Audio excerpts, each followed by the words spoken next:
యాదగిరి గుట్టపై మహాలక్ష్మి పథకం వర్తించడం లేదు. గుట్టపైకి వెళ్లే ఆర్టీసీ బస్సులో మహిళలకు దేవస్థానమే ఛార్జీలను చెల్లిస్తోంది. కోట్ల రూపాయల ఆదాయం వస్తున్నప్పటికీ దేవస్థానం సొంత బస్సులను ఎందుకు కొనుగోలు చేయడం లేదని విమర్శలు వ్యక్తమవుతున్నాయి.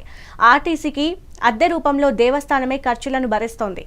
ఇప్పటి వరకు ఆర్టీసీకి సుమారు 25 కోట్ల రూపాయలను దేవస్థానం చెల్లించినట్లు అధికారులు చెబుతున్నారు. ఇక ఇదే అంశంపై మరింత సమాచారం మా ప్రతినిధి వెంకట్రెడ్డి అందిస్తారు.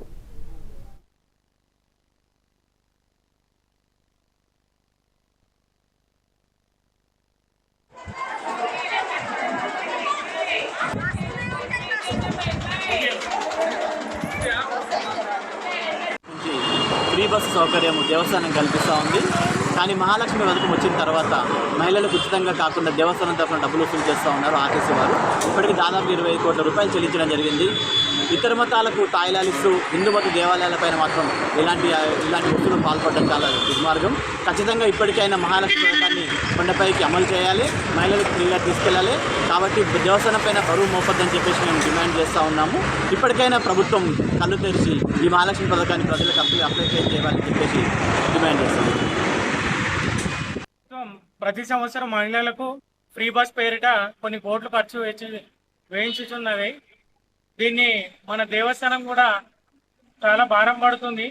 కావున దేవస్థానం కొత్త ఎలక్ట్రిక్ బస్సులు తీసుకున్నట్టయితే అదే డబ్బులతోటి దేవస్థానం డెవలప్మెంట్, ఇతర భక్తుల సౌకర్యాలకు చాలా కల్పించవచ్చు. దీన్ని వారు గుర్తించి కొత్త ఎలక్ట్రిక్ బస్సులను కొనాలని మేము కోరుతున్నాం. యాదగిరిగుట్ట దేవస్థానం కొండపైకి భక్తులు వెళ్ళడానికి ఆర్టీసీ వారికి డబ్బులు చెల్లించి దేవస్థానం బస్సులను ఏర్పాటు చేయడం జరిగింది. అయితే ఈ యొక్క బస్సు ప్రయాణం అనేది పూర్తిగా ఉచితంగా దేవస్థానం వారు ఏర్పాటు చేసి ఆర్టీసీకి డబ్బులు చెల్లిస్తున్నారు. మరి ఈ విధంగా డబ్బులు చెల్లించడం కంటే మీరే సొంతంగా ఎలక్ట్రిక్ బస్సులను ఏర్పాటు చేసుకొని ప్రయాణికులకు ఇబ్బంది లేకుండా కొండపైకి భక్తులు తీసుకుపోతే చాలా బాగుంటుందని మా యొక్క ఉద్దేశం. ఎందుకంటే దీని ద్వారా దేవస్థానం యొక్క ఖర్చు తగ్గుతుంది. కాబట్టి తక్షణం దీన్ని అమలు చేయాలని మేము కోరుకుంటున్నాం. దాంతోపాటు రాష్ట్రం మొత్తం కూడా